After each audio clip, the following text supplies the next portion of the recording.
First function है आपका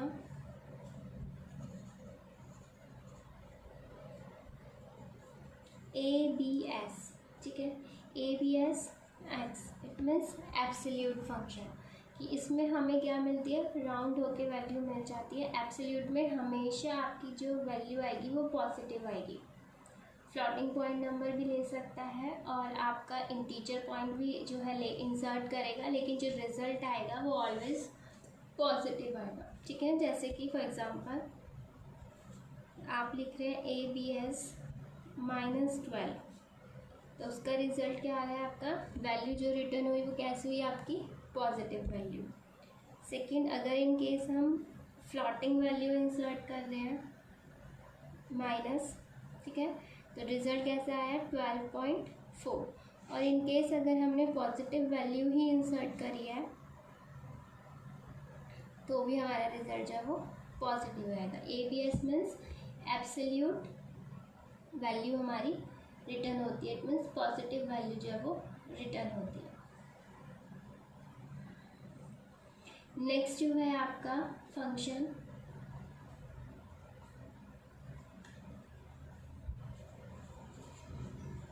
div mode, यानी डिवीज़न, ठीक है, डिवीज़न के लिए आपका यूज़ हो रहा है। और इसमें दो आर्ग्यूमेंट हम पास करते हैं, एक डिविडेंड और एक डिवाइडर, ठीक है।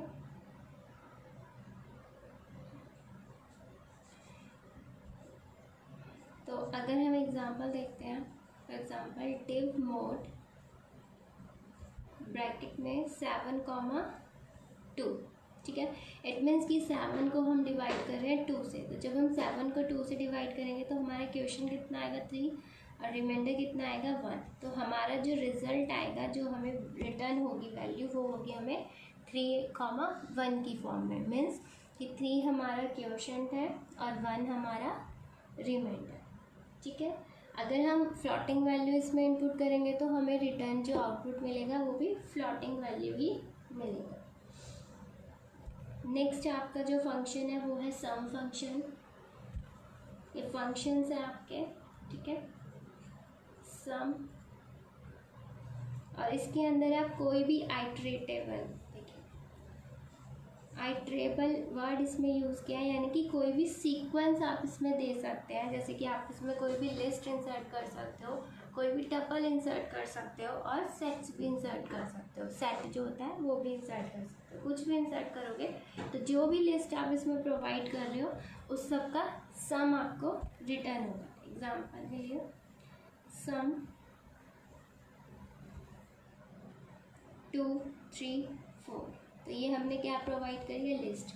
तो इसका रिजल्ट हमें क्या मिलेगा, आउटपुट 9, ठीक है।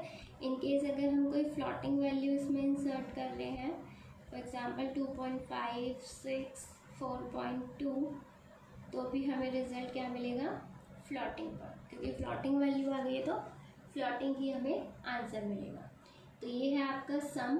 एक आपका है नेक्स्ट फंक्शन है मैक्स। फोर्थ फंक्शन नेक्स्ट जो है वो मैक्स। मैक्स से आप समझते हो कि मैक्सिमम वैल्यू को हमें रिटर्न करेगा। और आइटरेबल, आइटरेबल क्या है, सेम वही चीज़ कि आप इसमें लिस्ट, सेट कुछ भी इंसर्ट कर सकते हैं, उसमें जो मैक्सिमम वैल्यू होगी उसे वो हमें रिटर्न करके देगा। फॉर एग्जांपल हमने अगर लिखा कि मैक्स 3,5, तो इसमें मैक्सिमम वैल्यू कौन सी है, मैक्सिमम 5, ठीक है, 5 ही है। इन केस अगर हम लिखते हैं मैक्स और हमने एक लिस्ट में दिया 3, 5, 9, 7, ठीक है।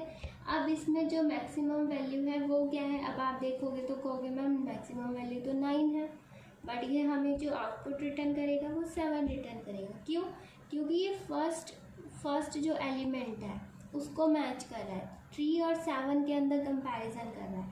तो 3 और 7 में कौन सी वैल्यू ग्रेटर है, 7, तो उसने हमें 7 रिटर्न कराया, ठीक है। ऐसे ही और एग्जांपल मैं आपको दिखाती हूँ, जैसे कि मैक्स अगर हम लिखते हैं 3, 5, 9 and 10 and then 7, फिर रिजल्ट क्या आएगा 7 बता दिया मैंने। तो फर्स्ट जो लिस्ट में जो फर्स्ट एलिमेंट है ये उसको कंपेयर करना है। अगर हम इस तरह से लिखते हैं इसका एग्जांपल मैथ्स का मैथ्स और हमने ये वैल्यू दी 3, 5, 9 एंड 10, ठीक है। तो इसमें आउटपुट क्या आएगा आपका 10, क्योंकि इसमें ये एक ही आपने टपल इसमें दिया है, ठीक है। और उसमें जो मैक्सिमम वैल्यू है वो क्या है 10। ऐसे ही आपका मिनिमम है, ठीक है। सेम वही प्रोसेस मिनिमम में आ जाता है। अब मिनिमम में मैं आपको समझाती हूँ। जैसे हमने मिनिमम फंक्शन यूज़ किया एंड देन आइट्रेबल, कोई भी एक सीक्वेंस आप दे सकते हैं इसमें। एग्जाम्पल के लिए हमने लिखा मेन, अगर हम यही एग्जाम्पल लेते हैं 3, 5 में तो 3 ही रिटर्न होके आएगा, ऐसे यहाँ पे 3 रिटर्न होगा। मेन जो है वो ये है मेन 3, 5, 9 एंड 7, ठीक है। तो अब इसमें जब हम फर्स्ट एलिमेंट मैच कर रहे हैं तो कौन सा एलिमेंट हमारा मिनिमम है 3। तो जो 3 की लिस्ट है, जो पूरी लिस्ट है, देखो 7 यहाँ पे इसलिए रिटर्न था क्योंकि 7 की लिस्ट में 7 सिंगल था, ठीक है। इस तरह से आएगा ये। तो ऐसे ही यहाँ पे आउटपुट में क्या है 3 जो है स्मॉलर वैल्यू है, तो 3 की जो लिस्ट है ये पूरी लिस्ट प्रिंट होगी 3, 5 एंड 9, ठीक है। इस तरह से ये फंक्शंस जो है हमारे काम कर रहे हैं। और भी फंक्शंस हैं आपके, जैसे आपका ऑक्ट फंक्शन है, oct means octal, and hex function है, हेक्स इज हेक्साडेसिमल। तो यहाँ भी आपकी एक इंटीजर वैल्यू है and here is also integer value. For example, n is equal to 24 and oct n, तो 24 की ऑक्टल वैल्यू क्या हो जाएगी आपकी 0, 0, 3, 0, ठीक है। तो जो भी वैल्यू आप इंसर्ट करोगे इस फंक्शन में वो वैल्यू आपको ऑक्टल वैल्यू प्रेजेंट करेगी, मतलब उस वैल्यू को ऑक्टल वैल्यू आपकी प्रेजेंट होगी और हेक्सा फंक्शन की हेल्प से हेक्सा वैल्यू प्रिंट होगी। तो ये कुछ आपके जो है फंक्शंस थे जो हमारे इसमें मॉड्यूल में यूज़ होते हैं, ठीक है। इनबिल्ट मैथमेटिकल फंक्शंस हैं ये आपके, वो कैसे वर्क होते हैं, कैसे फंक्शनिंग करते हैं, ये मैंने आपको बताया है। नेक्स्ट आपका है join operation, join function, split function और रिप्लेस फंक्शन, ठीक है। कुछ इनबिल्ट फंक्शंस हैं ये आपके मैथमेटिकल फंक्शंस हैं।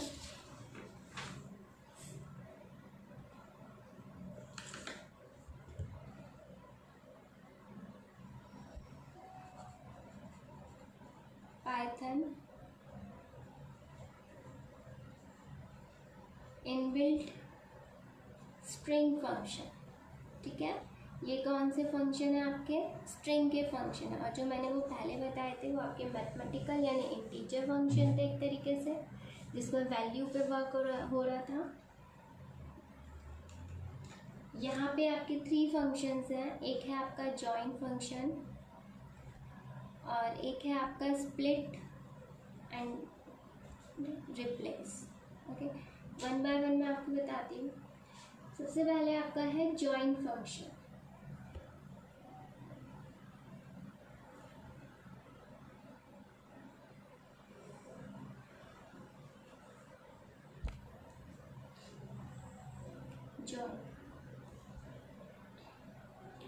Join a string or character after each member of the string iterated, that is a string based sequence. Like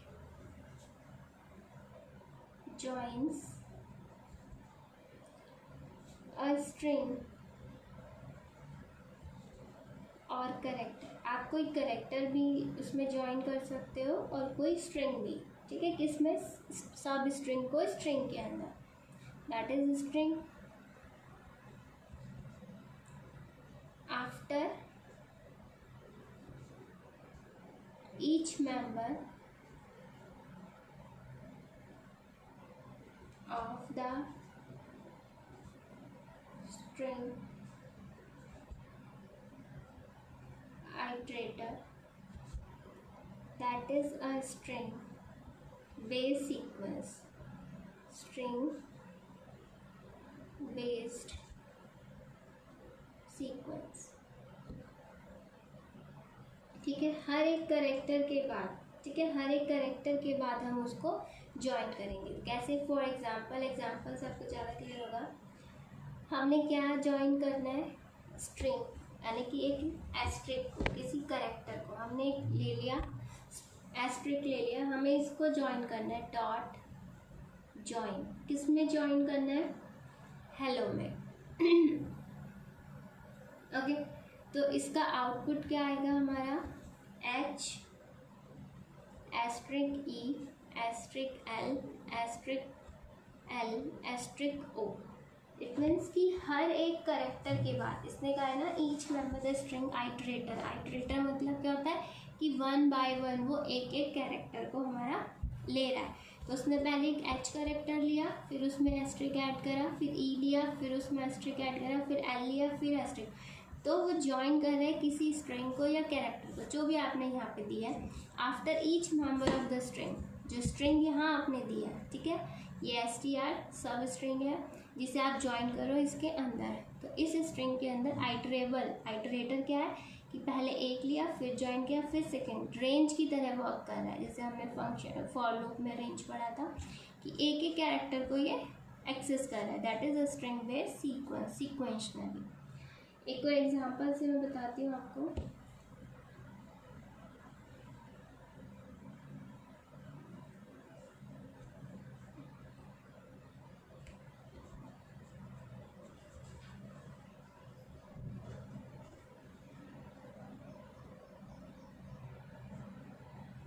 asterisk ही है अगर,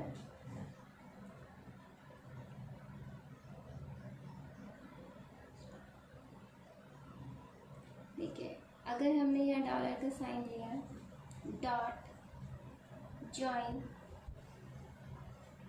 ट्रायल एंड हेलो, ठीक है।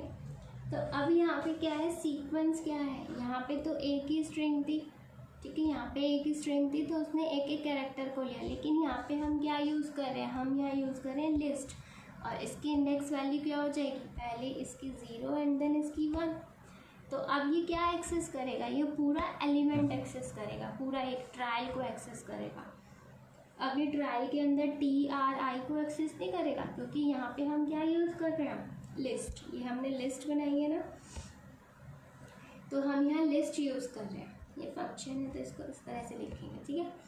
तो पहले सबसे पहले वो एक्सेस, इसका आउटपुट क्या आएगा, फर्स्ट ही वो क्या एक्सेस करेगा, ट्रायल, और फिर ज्वाइन कर देगा dollar sign and then next string hello. इस तरह से, ये चीज़ मैं पहले भी बता चुकी हूँ आपको कि रेंज में भी अगर कोई इस तरह से कैरेक्टर दिया है, रेंज नहीं, अगर इस तरह से कैरेक्टर दिया है कि पाइथन सिर्फ ये एक स्ट्रिंग दे दी, तो इसमें कैसे फॉर लूप इसको कैसे एक्सेस करेगा, PYTHON, एक एक अल्फ़ाबेट, एक एक कैरेक्टर इसका एक्सेस करेगा। बट अगर वहीं पे लिस्ट आ जाती है, पाइथन C++ एंड C, तो वो कैसे एक्सेस करेगा, पहले पूरा ऑपरेशन पाइथन पर, फिर then C++ and then C, इस तरह से एक्सेस करेगा। तो ये आपको याद रखना है कि कब वो एक एक कैरेक्टर को एक्सेस कर रहा है और कब वो पूरे एक स्ट्रिंग को एक्सेस कर रहा है। नेक्स्ट आपका फंक्शन है split function.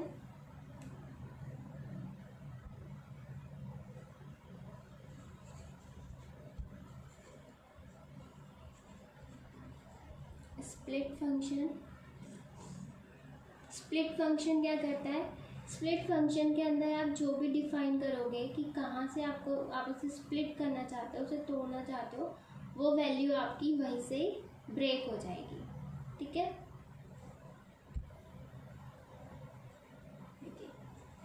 If you do not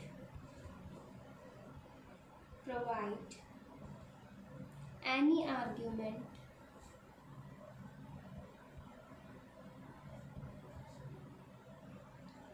to split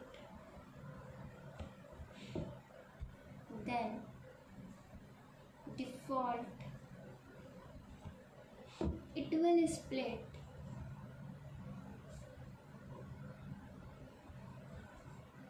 given string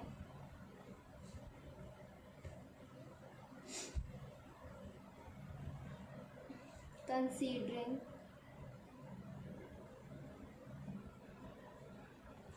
white space as separator। ठीक है, इसका मतलब क्या है कि अगर आपने स्प्लिट फंक्शन के अंदर ये मेंशन नहीं करा कि आप उसको कहाँ से स्प्लिट करना चाहते हो, आप उसको कहाँ से ब्रेक करना चाहते हो, तो बाय डिफ़ॉल्ट क्या होगा, वो जहाँ पे वाइट स्पेस मीन्स स्पेस ही होता है, तो जहाँ भी स्पेस होगा उस स्ट्रिंग के अंदर वहीं से वो ब्रेक हो जाएगा। फॉर एग्जाम्पल है आपका I love Python dot split and then bracket. तो अब ये कहाँ से स्प्लिट होगी, बिकॉज आपने इसके अंदर बाय डिफ़ॉल्ट कुछ भी नहीं दिया मेंशन करा ना आपने, तो ये कहाँ से स्प्लिट होगी, इसका आउटपुट आएगा, ये लिस्ट आपको रिटर्न करेगा आई के बाद स्पेस स्प्लिट हो गया, देन लव के बाद स्पेस, देन पाइथन। ठीक है, तो जहाँ जहाँ स्पेस था बाय डिफ़ॉल्ट ही वहाँ से स्प्लिट हो गया। और इन केस अगर हम कुछ प्रोवाइड करते हैं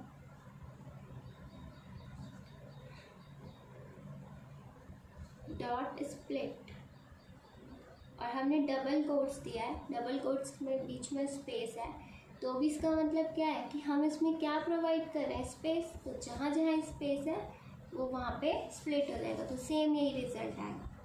और अगर इसकी जगह हम कुछ और इंसर्ट करते हैं अपने स्प्लिट फंक्शन के अंदर, लाइक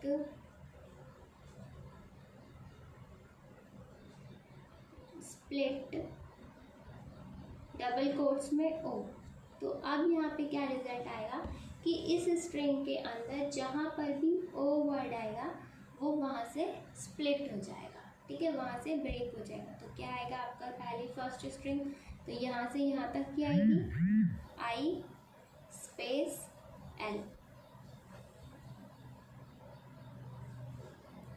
एंड देन कॉमा, क्योंकि ये ओ है तो ओ से तो स्प्लिट हो गया, V E space P Y T H, फिर ये ओ आया तो फिर यहाँ से स्प्लिट हो गया। ठीक है, एंड देन कॉमा एन रह गया लास्ट में। तो स्प्लिट फंक्शन का क्या है, अगर आप स्प्लिट फंक्शन के अंदर कुछ भी इंसर्ट कर देते हो तो वो वहीं से स्प्लिट हो। ठीक है, नेक्स्ट आपका फंक्शन है रिप्लेस फंक्शन।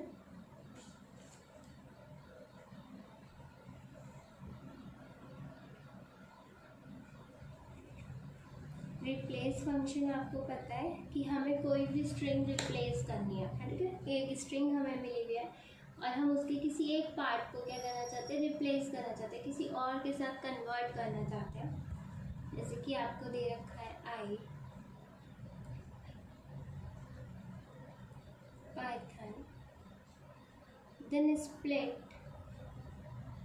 कहाँ से स्प्लिट करना है, सॉरी डॉट रिप्लेस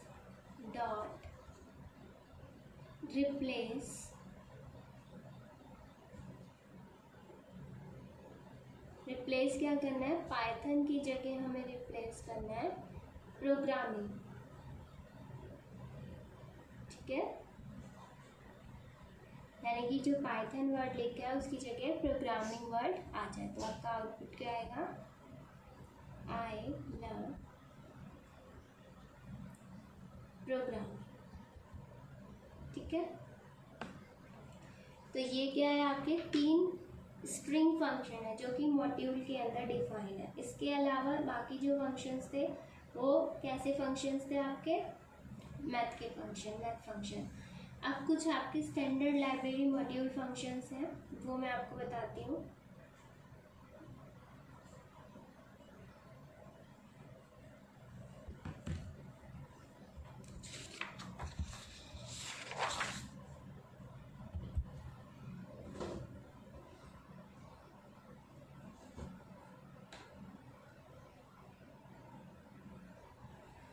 एक वर्ड हम यूज़ करते हैं, काफ़ी यूज़ में आता है हमारा रैंडम। ठीक है, रैंडम एक फंक्शन है जिसकी हेल्प से हम कोई भी रैंडमली नंबर जो है वो इनपुट या आउटपुट करवा सकते हैं, एक्सेस कर सकते हैं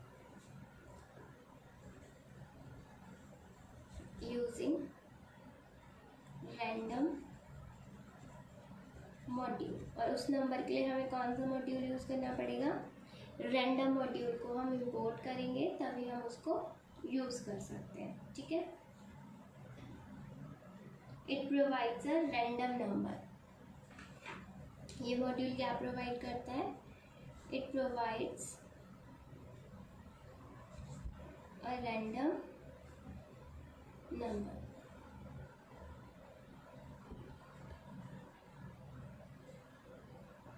ठीक है, जैसे आप जैसे आप लूडो खेलते हो, उसमें डाइस में क्या होता है, रेंडमली कोई भी नंबर आ जाता है ना, तो उसी चीज़ के लिए इसे यूज़ किया जाता है। जब हम कोई गेम बना रहे हैं, कोई प्रोग्राम बना रहे हैं, तो वहाँ पे ये फंक्शन और मॉड्यूल दोनों ही यूज़ होते हैं। फर्स्ट आपका जो फंक्शन है, देखिए रैंडम मॉड्यूल है और रैंडम ही आपका फंक्शन है। ठीक है, तो रैंडम मॉड्यूल के अंदर एक आपका फंक्शन है रैंडम।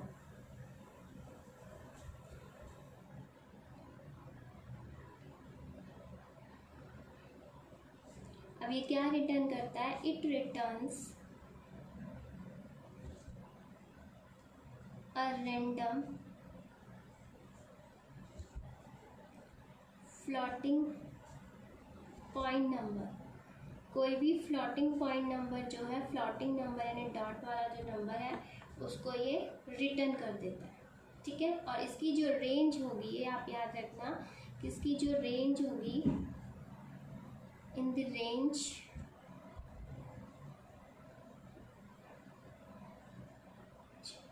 0.0 to 1.0, यानी 0 से ग्रेटर एंड 1 से लेस जो है इसकी रेंज होगी। और जो भी रिटर्न आएगा, जो भी वैल्यू रिटर्न आएगी, वो हमेशा कैसी आएगी? फ्लोटिंग पॉइंट में आएगी। फॉर एग्जांपल, पहले हमें इसे यूज़ करने के लिए इसे इंपोर्ट करना होगा। इंपोर्ट रैंडम, हमने मॉड्यूल इंपोर्ट करा है। Then print random dot random. तो इसका आउटपुट क्या है? कैसे आएगा इसका आउटपुट? कुछ भी वैल्यू आ सकती है, 0.2, 2, 3, 4, 5, 6 इस टाइप से। ठीक है, कोई भी रैंडम वैल्यू। तो ये जो रैंडम है ये मॉड्यूल है, और ये जो रैंडम है फंक्शन, क्योंकि इसके आगे ब्रैकेट लगा है, दैट्स वाई ये फंक्शन है। ठीक है, नेक्स्ट इसी से रिलेटेड जो आपका फंक्शन है, जो रैंडम मॉड्यूल के अंदर ही आपका है, नेक्स्ट फंक्शन है आपका रैंड इंट। अगर आप वैल्यू इंटीजर में चाहते हो तो फिर क्या करोगे? ठीक है, इसमें क्या होता है, हम इसमें रेंज प्रोवाइड करते हैं, एक रेंज हम देते हैं, उस रेंज के अंदर ही हमें वैल्यू ये रिटर्न करता है। ठीक है,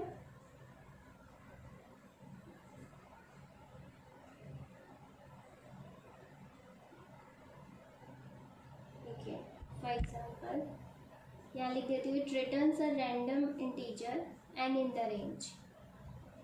it returns a random integer and कोई भी वैल्यू इन द रेंज, जो भी आप रेंज प्रोवाइड कर रहे हो A to B उसके बीच में। जैसे कि फॉर एग्जांपल इंपोर्ट रैंडम, पहले आप रैंडम को ही इंपोर्ट करेंगे तभी हम उस फंक्शन को यूज कर सकते हैं। Then print random dot rand int 15 to 20, for example हमने ये प्रोवाइड किया, तो इसका जो आउटपुट आपको रिटर्न होगा वो कुछ भी हो सकता है, 16, 17, 18, 19 कुछ भी आ सकता है। ठीक है, इसके बीच में ही आपकी जो वैल्यू है वो इंक्लूड होगी। दोनों ही रेंज जो है आपकी इंक्लूड होती है, 15 भी आ सकता है और 20 भी आ सकता है, यानी 15, 16, 17, 18, 19, 20 दोनों वैल्यूज़ में इंक्लूड होती है। नेक्स्ट जो आपका इसी से रैंडम से रिलेटेड फंक्शन है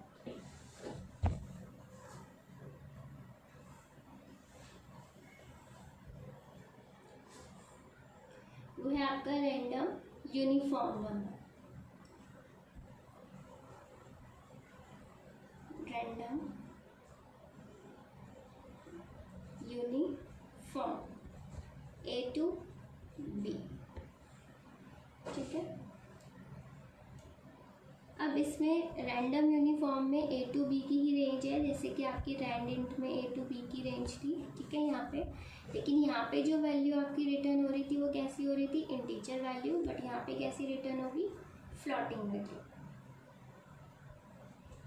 it returns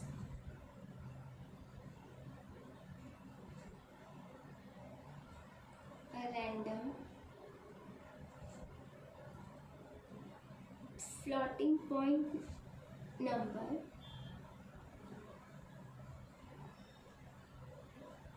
n such that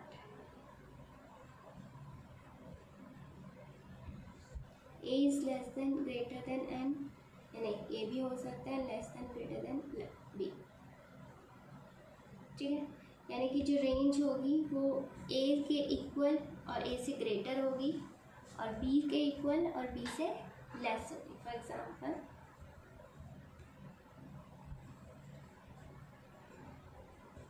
import random and then print random dot uniform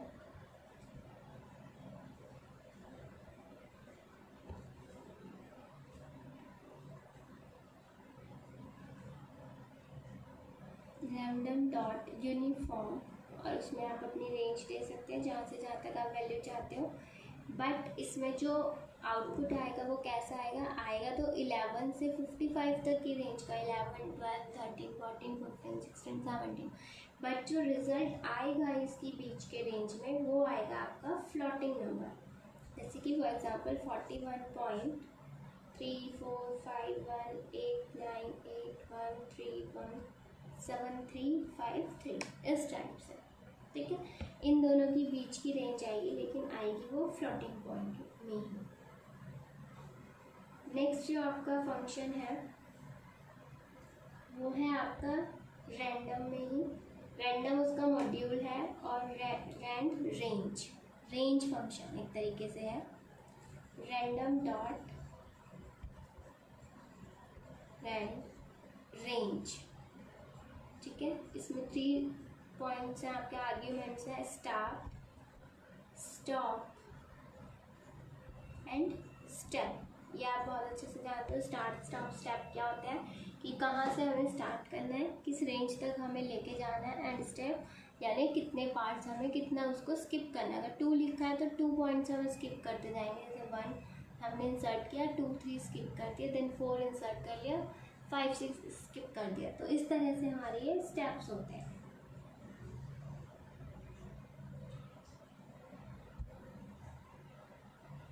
तो इसमें जो वैल्यू हमारी रिटर्न होती है वो सिलेक्टेड रेंज में से ही रिटर्न होती है। फॉर एग्जांपल इसको अगर हम देखें एग्जांपल से तो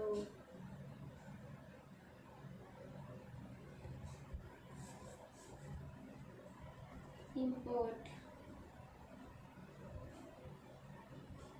रैंडम प्रिंट है आपका रैंडम डॉट रेंज रेंज, और रेंज कहाँ से कहाँ तक है, 23 to 47 एंड देन 3।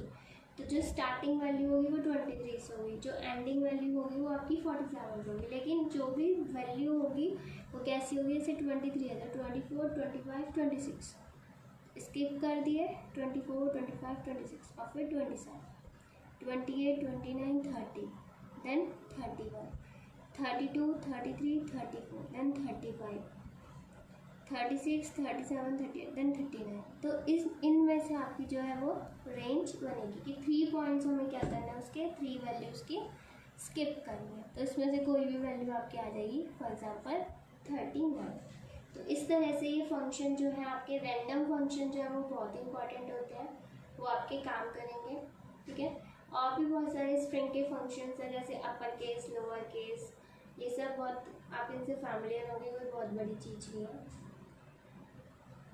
तो जो मेन इम्पॉर्टेंट फंक्शंस थे वो मैंने आपको बता दिए, स्ट्रिंग के, रैंडम मॉड्यूल के, स्ट्रिंग भी मॉड्यूल ही है, ठीक है, और इंटीजर।